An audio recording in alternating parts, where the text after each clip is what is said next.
का इलाज चल रहा है। हीराबेन की तबीयत खराब और इसके बाद प्रधानमंत्री नरेंद्र मोदी की मां का इलाज इस वक्त यूएन अस्पताल में चल रहा है। पंकज इस वक्त हमारे साथ जुड़े। पंकज झा पूरी जानकारी के साथ, क्या जानकारी आपके पास? देखिए, प्रधानमंत्री नरेंद्र मोदी की जो मां है हीराबेन, उनको कुछ देर पहले यूएन मेहता अस्पताल में उनको भर्ती कराया गया है। उनकी उम्र 100 साल से अधिक हो गई है। 6 महीना पहले 100 साल पूरा किया था उन्होंने, जब प्रधानमंत्री नरेंद्र मोदी खुद वहां गए थे।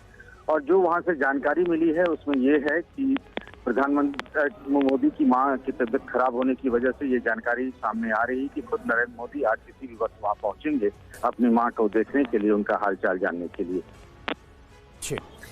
अच्छा पंकज, अभी क्योंकि ये कहा जा रहा है कि रूटीन चेकअप के लिए ही यूएन अस्पताल में वो गए थे और इसके बाद अब उनका इलाज जारी है। कुछ और जानकारी डॉक्टर्स की तरफ से, अस्पताल की तरफ से मिल पा रही है क्या? देखिए, डॉक्टरों ने कहा कि अभी उनका चेकअप चल रहा है और इसके बारे में थोड़ी देर बाद में, क्योंकि प्रधानमंत्री कार्यालय भी इससे जुड़ा हुआ है इस पूरे मामले को लेकर, उसके बाद ही उनके हेल्थ बुलेटिन जारी किया जाएगा कि उनकी स्थिति कैसी है। तो अभी तक तो इतनी ही जानकारी मिल पाई है कि यूएन मेहता अस्पताल में उनका इलाज चल रहा है। जी, कोई जानकारी प्रधानमंत्री कब तक पहुंच सकते हैं अहमदाबाद? देखिए, कहा गया अगले कुछ घंटों में प्रधानमंत्री नरेंद्र मोदी अहमदाबाद पहुंचने वाले हैं, पहुंच सकते हैं वो, और सीधे वहां से अस्पताल जाएंगे, ऐसी जानकारी हमारे पास आई जी। और अस्पताल के बाहर से ही संवाददाता नरेंद्र राठौर इस वक्त हमारे साथ जुड़ चुके हैं। नरेंद्र, अभी हॉस्पिटल से क्या जानकारी मिल पा रही है उनकी सेहत को लेकर?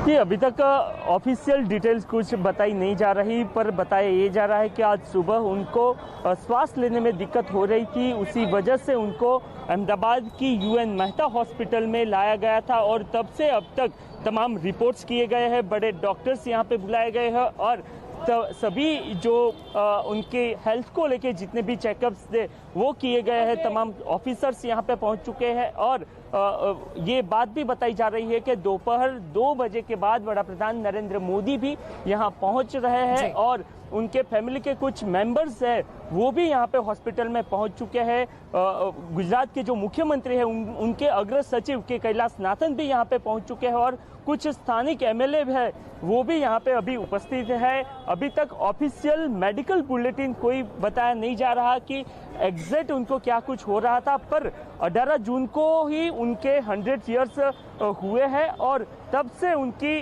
जो हेल्थ है वो ऐसे ही चल रही थी और आगे भी एक बार उनको हेल्थ चेकअप के लिए लाया गया था और आज फिर से इनको यहाँ पे लाया गया है। अभी तक ऑफिशियल कोई डिटेल बताई नहीं जा रही।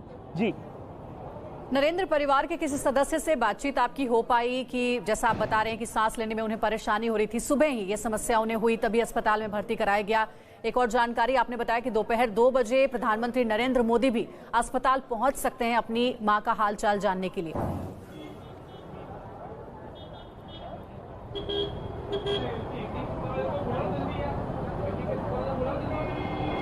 जी, उनके परिवार के कोई लोगों से अभी तक बातचीत नहीं हो रही, पर जो लोग उनको यहाँ पे लेके आए थे, जो लोग मिल के बाहर आए हैं, उन्होंने ये बताया है कि उनको इस प्रकार की दिक्कत हो रही थी और इसी वजह से उनको यहाँ पे लाया गया है। सुबह से लेके अब तक सभी जो बड़े डॉक्टर्स हैं वो भी यहाँ पे पहुँच चुके हैं और उनके द्वारा भी जो कुछ रिपोर्ट्स और वो सब करना होता है वो सब कुछ कर लिया गया है। आईपीएस ऑफिसर्स और एसपीजी टीम भी यहाँ पे पहुँच चुकी है और हॉस्पिटल में बाहरी जो कोई भी लोग आ रहे हैं उनको यहाँ पे एंट्री नहीं दी जा रही। मैंने आगे भी बताया कि उनकी हेल्थ को लेके अभी तक ऑफिशियल डिटेल कोई बताई नहीं जा रही, सिर्फ इतना बताया जा रहा है कि उनको यहाँ पे एडमिट किया गया है और अभी यहाँ पे उनकी सारवार चल रही है। आगे की कोई डिटेल शायद बड़ा प्रधान नरेंद्र मोदी यहाँ पे पहुँचे और उसके बाद ये बताया जाए कि एग्जैक्ट क्या कुछ हुआ था। आप देख रहे हो कि किस प्रकार से सभी वीआईपी मूवमेंट्स है यहाँ पे हॉस्पिटल में चल रही है। बहुत जी, आमोद हमारे संवाददाता इस वक्त हमारे साथ जुड़ चुके हैं। आमोद, इस बारे में आपके पास क्या जानकारी, क्योंकि अभी फिलहाल यूएन मेहता हॉस्पिटल से तो डिटेल हमारे सहयोगी ये बता रहे हैं कि अब प्रधानमंत्री नरेंद्र मोदी 2 बजे के बाद दोपहर बाद यहाँ पर पहुंचेंगे और इस बीच स्पेशल डॉक्टर्स की टीम उनको ऑब्जर्व कर रही है, उनकी निगरानी में उनका इलाज हो रहा है। देखिए सुरभि, प्रधानमंत्री कार्यालय से अभी तक इस बाबत कोई भी जानकारी नहीं दी गई है, लेकिन हाँ ये जरूर है कि जो अपने संवाददाता बता रहे थे ये बात सच है। अहमदाबाद में हमारी किसी से बात हुई तो उनका ये कहना है कि 100 वर्षीय हीराबा की तबीयत थोड़ी सुबह में खराब हुई थी और सांस लेने में तकलीफ हो रही थी। उसके बाद उनको अहमदाबाद में ही हॉस्पिटल में भर्ती कराया गया है, लेकिन उनकी हालत क्या है, उनकी तबीयत कैसी है, इस बारे में अभी तक नहीं शासन प्रशासन की तरफ से कुछ बताया जा रहा है, न ही कोई आधिकारिक बयान या कोई ऑफिशियल जानकारी प्रधानमंत्री कार्यालय से दी गई है। इसलिए ये कह पाना कि प्रधानमंत्री 2 बजे जाएंगे 3 बजे जाएंगे ये जानकारी नहीं मिल पा रही है। लेकिन ये जरूर है कि उनकी तबीयत खराब है और प्रधानमंत्री वहां जा सकते हैं उनसे मिलने, उनको देखने और उनकी हालत कैसी है। तो थोड़ी देर में सब कुछ साफ होगा कि आखिर उनकी हालत कैसी है और प्रधानमंत्री जा रहे हैं कि नहीं जा रहे हैं, कितने बजे जा रहे हैं। और ये महज आधे घंटे 45 मिनट में ऐसा लग रहा है कि अगले आधे घंटे 45 मिनट में इस पर से पर्दा उठेगा, ये तस्वीर साफ। बिल्कुल आमोद, आपके साथ हम एक बार फिर से जुड़ेंगे, लेकिन इस वक्त की बड़ी खबर यही है यूएन मेहता हॉस्पिटल, जहां आसपास सुरक्षा तो बढ़ा दी गई है, लेकिन स्पेशल डॉक्टर्स की टीम में प्रधानमंत्री नरेंद्र मोदी की मां हीराबा का इलाज इस वक्त। पतंजलि च्यवनप्राश की 51 बेशकीमती जड़ी बूटियां और इनमें मौजूद 5100 से अधिक एक्टिव कंपाउंड से सैकड़ों रोगों से आपको बचाते हैं और आपके पूरे परिवार को आयुष्मान बनाते हैं। This is News 9+, storytelling that keeps you hooked. Path-breaking cover stories, pulsating documentaries, premium entertainment beyond breaking news and above the noise. India's first news video magazine is here, on demand, anytime, anywhere. Join the revolution. News 9+ for the Gen Flake. Pure Honey की पहचान सिर्फ test से नहीं, test से होती है। Purity के 100 से अधिक पैरामीटर्स पर खरा है पतंजलि हनी।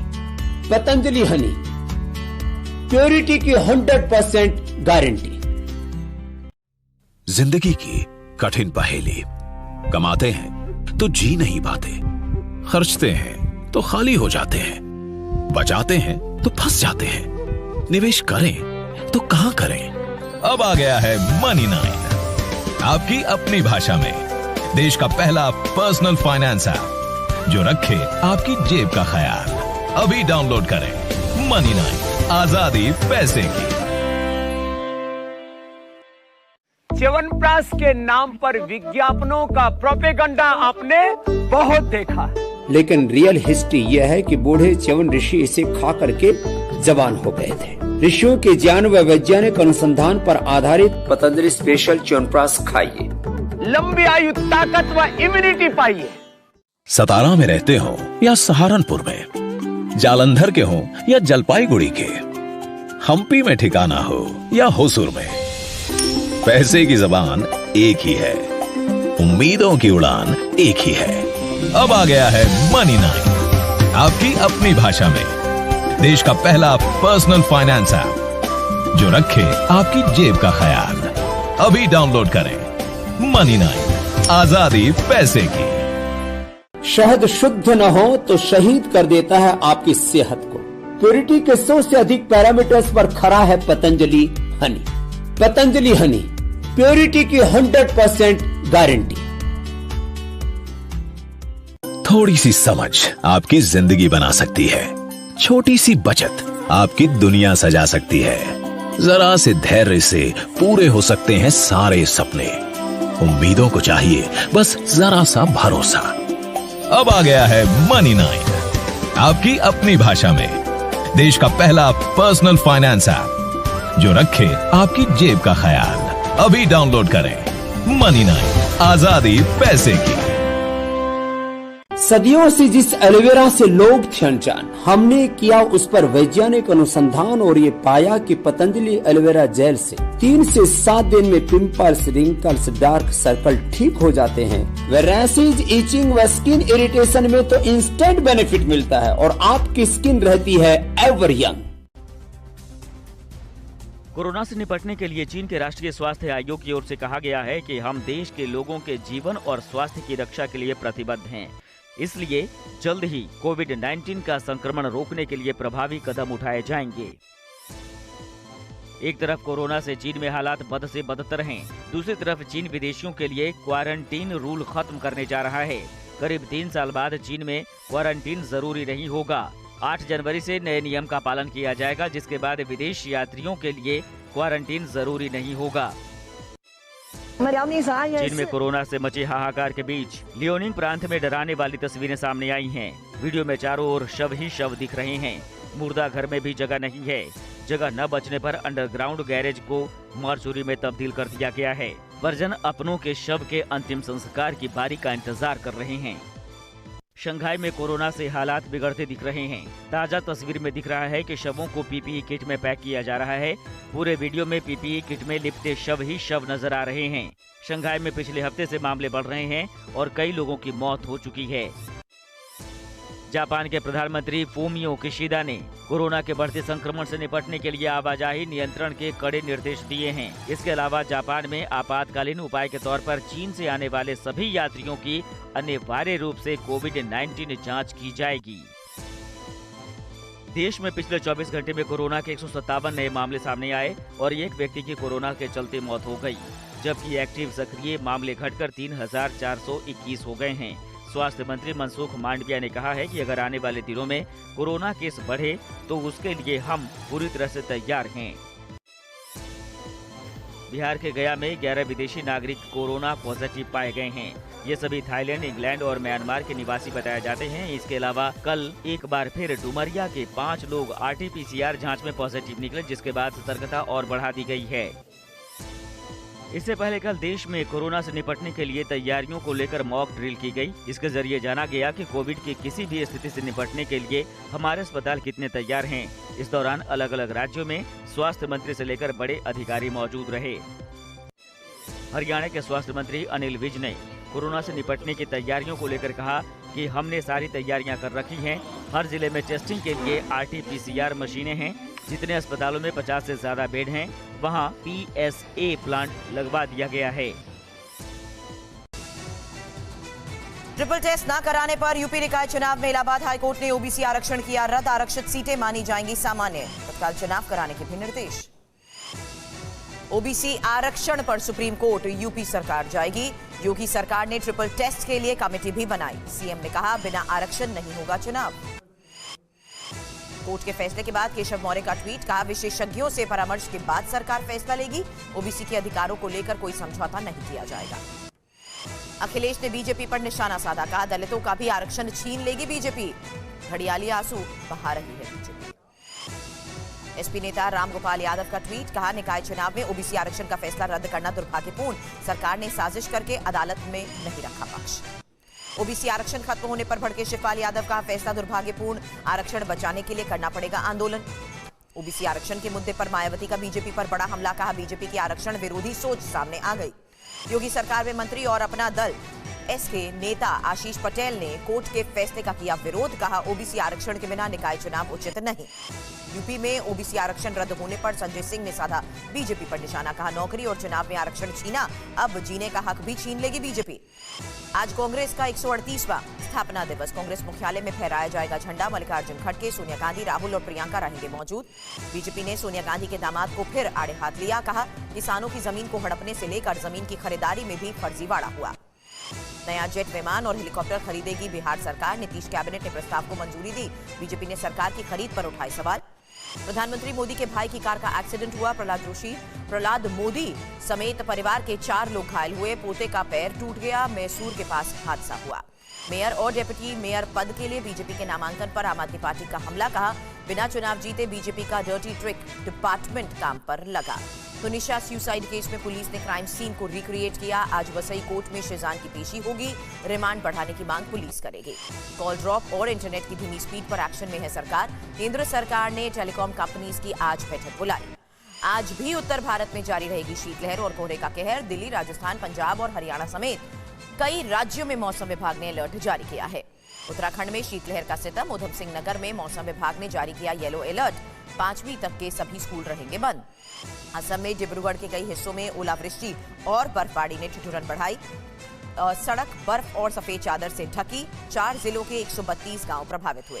यूपी में 7 आईपीएस ऑफिसर्स का तबादला हुआ। पीयूष आनंद को एडीजी एडमिन, पीसी मीणा को बरेली जोन एडीजी, जबकि आलोक कुमार को कानपुर का एडीजी बनाया गया। रायबरेली के जिला कारागार में सिपाही को तालिबानी सजा दी गई। लाठी डंडों से साथी सिपाहियों ने पीड़ित सिपाही को जमकर पीटा। वीडियो वायरल हुआ। गाजियाबाद के साहिबाबाद इलाके में 2 छात्र गुटों के बीच जमकर मारपीट। छानबीन में पुलिस जुटी। कुछ युवकों को लिया गया हिरासत में। हिमाचल प्रदेश के मनाली में पर्यटकों की गाड़ी में भीषण आग लगी। पैसेंजर्स ने गाड़ी से कूदकर जान बचाई। हादसे के वक्त गाड़ी में 9 लोग सवार थे। राजस्थान के हनुमानगढ़ में युवक ने आत्महत्या की। रीट परीक्षा की तैयारी युवक कर रहा था। बार बार परीक्षा कैंसिल होने से परेशान था। नोएडा की हाई राइज सोसाइटी की लिफ्ट में मालकिन ने नौकरानी को पीटा। पीड़िता ने शिकायत दर्ज कराई। राजधानी कीव समेत यूक्रेन के कई शहरों में air red alert. Kherson, Donetsk, Lviv और चेरनिहाइव इलाकों में एयर रेड अलर्ट। यूक्रेन में कई जगहों पर बड़े हवाई हमले की भी आशंका। ज़ेप्रोजिया, खार्किव, ओडेसा, सुमी में एयर रेड अलर्ट जारी। खेरसॉन में रूस की जबरदस्त एयर स्ट्राइक। ओडेसा रीजन में सुने गए जबरदस्त धमाके। रूस की एयर स्ट्राइक पर यूक्रेन का बड़ा दावा। हमले को नाकाम कर रहे anti aircraft defence system. Donetsk और लुहांस्क में यूक्रेन का जबरदस्त अटैक। यूक्रेनी अटैक हेलीकॉप्टर ने दागी एक के बाद एक कई मिसाइलें। यूक्रेनी अटैक हेलीकॉप्टर्स ने बेहद कम ऊंचाई में रूसी ठिकानों पर बम बरसाए। यूक्रेनी हमले में रूस को भारी नुकसान। रूस की S-300 मिसाइल सिस्टम का बड़ा एक्शन। बैटल ग्राउंड से यूक्रेनी फौज के ठिकानों पर ताबड़तोड़ हमले। S-300 से रूस की स्पेशल मिलिट्री ऑपरेशन भी जारी। रूसी आर्म फोर्स की आर्म यूनिट को S-300 से सुरक्षा मिली है। यूक्रेन से जंग के बीच रूसी प्रेसिडेंट पुतिन ने पुराने सोवियत यूनियन के नेताओं के साथ मीटिंग की। बेलारूस के अलावा आर्मीनिया के नेता मौजूद रहे। 2023 के लिए पुतिन की विनाशक मिसाइलें हैं तैयार। 2023 में ICBM टेस्ट की संख्या दुगनी करने जा रहा है रूस। रूस ने 2023 में 8 मिसाइल टेस्ट करने का भी ऐलान किया। यूक्रेन से युद्ध के बीच इस साल रूस ने 4 ICBM का टेस्ट किया था। 2023 में हाइपरसोनिक मिसाइलों से लैस होंगे रूसी बॉम्बर्स। TU-95, TU-160M में लगाई जाएंगी हाइपरसोनिक मिसाइल। 2023 की वॉर तैयारी में रूस ने बड़ा कदम उठाया। रूस के बाल्टिक ड्रिल में स्कैंडर मिसाइल की सिमुलेटेड टेस्ट भी हुए। रूस के स्कैंडर मिसाइल के सिमुलेटेड टेस्ट से यूक्रेन है परेशान और न्यूक्लियर वॉरहेड ले जाने में सक्षम है स्कैंडर मिसाइल। यूक्रेन का ग्रेनेड लॉन्चर से रूसी सैनिकों पर वार। ऑटोमेटिक ग्रेनेड लॉन्चर AGS-17 से ताबड़तोड़ हमले। रूसी सोल्जर्स पर यूक्रेनी आर्म फोर्स की जबरदस्त शेलिंग। यूक्रेनी शेलिंग में रूसी सेना को बड़े नुकसान की आशंका। यूक्रेन के हमले से पहले क्वाड्रोकॉप्टर में रूसी सैनिकों का पता लोकेशन किया जा रहा है और थर्मल इमेजर के जरिए लोकेशन पता करके जबरदस्त हमले हुए। ब्रिटेन के रक्षा मंत्रालय ने यूक्रेनी सोल्जर्स की वॉर ट्रेनिंग का वीडियो किया जारी। टारगेट पर जबरदस्त फायरिंग करते यूक्रेनी सैनिक नजर आए। रूसी सिक्योरिटी काउंसिल डेप्यूटी मेदवेदेव की भविष्यवाणी। 2023 में अमेरिका में सिविल वॉर होगी। कैलिफोर्निया और टेक्सास अलग देश बनेंगे। यूक्रेन के विदेश मंत्री दिमित्री कुलेबा का बड़ा बयान। फरवरी 2023 के आखिर में पीस समिट यूक्रेन कर सकता है। UN चीफ शांति वार्ता में मध्यस्थता कर सकते हैं। सर्बिया और कोसोवा के बीच वॉर टेंशन बढ़ रही है। कोसोवा से हमले की आशंका के बीच सर्बिया में तैयारी पूरी। मित्रोविका ने सर्बिया के नए बैरिकेड्स का